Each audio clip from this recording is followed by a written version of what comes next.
आपके लिए आज एक सवाल है और सवाल ये है कि जो दूध आप अपनी चाय में डेली डालते हैं, जो चिकन आपकी थाली में आता है और जो अनाज आप खाने में इस्तेमाल करते हैं, आपने कभी सोचा है कि वो कहां से आता है और वो कितना शुद्ध हो सकता है? आज हम खोलेंगे भारत और अमेरिका के बीच एक तहलका मचाने वाले खाद्य व्यापार विवाद का राज, गैर शाकाहारी दूध, चिकन आयात और जीएमओ अनाज की सच्चाई।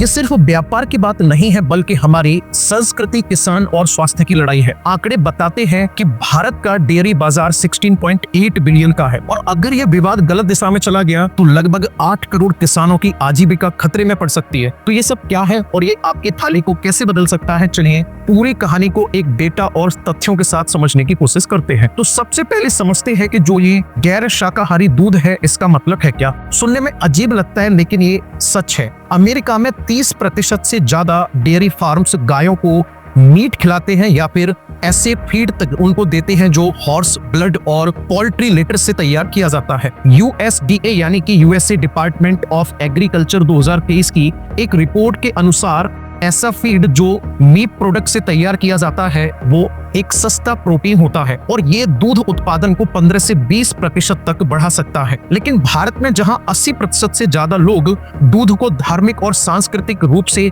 पवित्र मानते हैं, ये प्रथा पूरी तरह से अस्वीकार करते हैं। भारत ने साफ कह दिया है कि ऐसा दूध हमारे बाजार में नहीं चाहिए। नवंबर 2024 में भारत ने इंपोर्ट डेयरी प्रोडक्ट के लिए नए कानून बनाए और जिसमें डेयरी उत्पाद को शाकाहारी प्रमाणन की जरूरत है और ये नियम भारत के 16.8 बिलियन डॉलर के डेयरी बाजार को बचाने के लिए है, जो 2023 में 239 मिलियन मैट्रिक टन दूध पैदा करता है, दुनिया का सबसे बड़ा उत्पादन। लेकिन अमेरिका इसे अनावश्यक व्यापार बाधा कहता है और भारत के बाजार में हिस्सा चाहता है। दोस्तों, 2024 की स्टेट बैंक ऑफ इंडिया की एक स्टडी के अनुसार अगर अमेरिकी डेयरी भारत में आई तो हर साल लगभग 1,03,000 करोड़ का नुकसान हमारे भारत को देखने को मिलेगा और साथ ही साथ 8 करोड़ छोटे डेयरी किसानों को भी प्रभावित करेगा। भारत के लिए यह विवाद सिर्फ व्यापार नहीं है, बल्कि हमारी संस्कृति और भावनाओं का मसला है। हमारे देश में दूध सिर्फ एक पेय नहीं है, आपने देखा होगा कि इसे ये पूजा में हवन का हिस्सा है, मंदिरों में घी चढ़ाया जाता है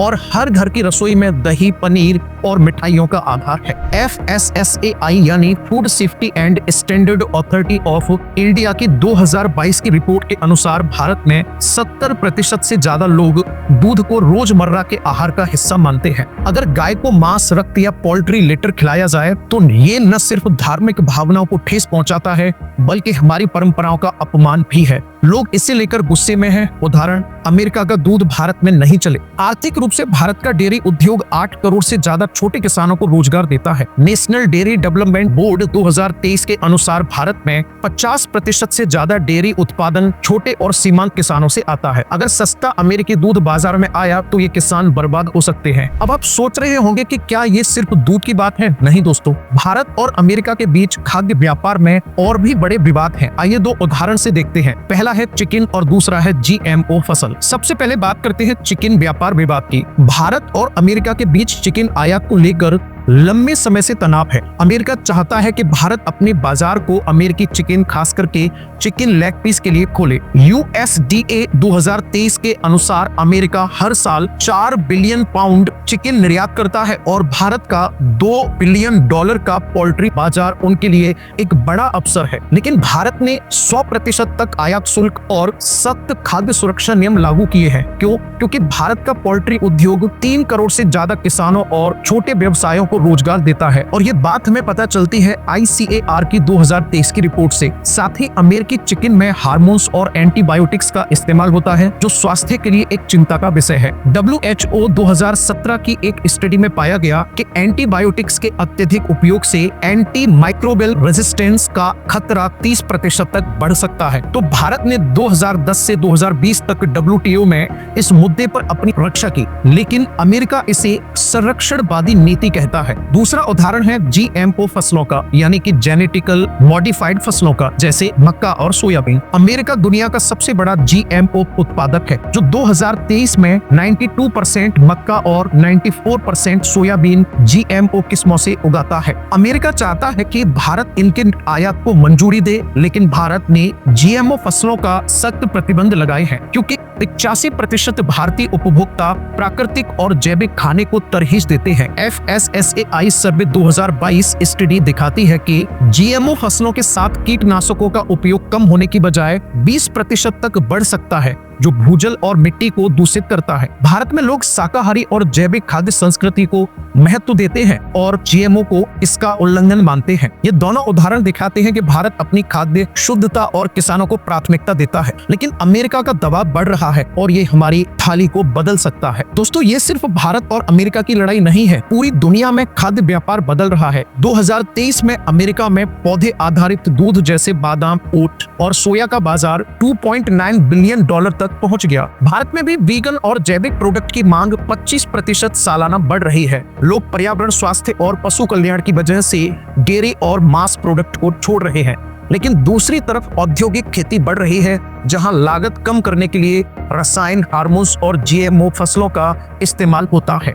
FAO 2023 के अनुसार वैश्विक खाद्य उत्पादन का 40% औद्योगिक खेती से आता है, जो पर्यावरण को 15% अधिक नुकसान पहुंचाता है। भारत का शाकाहारी दूध नियम और जीएमओ पर प्रतिबंध एक मिसाल है कि कैसे देश अपनी संस्कृति और खाद्य मानकों को बरकरार रख सकते हैं। लेकिन सवाल ये है कि क्या ये लंबे समय तक संभव होगा? क्या हमें अपने खाने के स्रोतों के बारे में और सजग होना चाहिए? 2023 में वैश्विक खाद्य व्यापार $1.5 ट्रिलियन तक पहुंच गया और भारत जैसे देशों पर अपने बाजार को खोलने का दबाव बढ़ रहा है। लेकिन अगर भारत अपने सख्त खाद्य मानकों को ढीला करता है तो 8 करोड़ डेयरी किसान और 3 करोड़ पोल्ट्री किसानों को नुकसान हो सकता है। तो दोस्तों, ये थी भारत और अमेरिका के बीच दूध, चिकन और जीएमओ फसलों के व्यापार विवादों की पूरी कहानी। डेटा बताता है कि भारत का डेयरी बाजार 8 करोड़ किसानों का आधार है और चिकन उद्योग 3 करोड़ लोगों को रोजगार देता है। लेकिन अमेरिका का दबाव और जीएमओ जैसे मुद्दे हमारी संस्कृति, किसान और स्वास्थ्य को चुनौती दे रहे हैं। अब आपकी बारी। क्या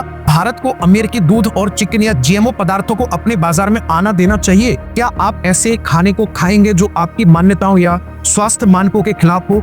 और क्या हमें अपने खाने के स्रोत के बारे में और सजग होना चाहिए? कमेंट में अपनी राय जरूर बताएं। दोस्तों, अगली वीडियो में हम मुलाकात करेंगे ऐसे ही किसी नए एक सजग मुद्दे पर। तब तक के लिए जुड़े रहिए हमारे YouTube चैनल के साथ। Thank you so much. Have a nice day.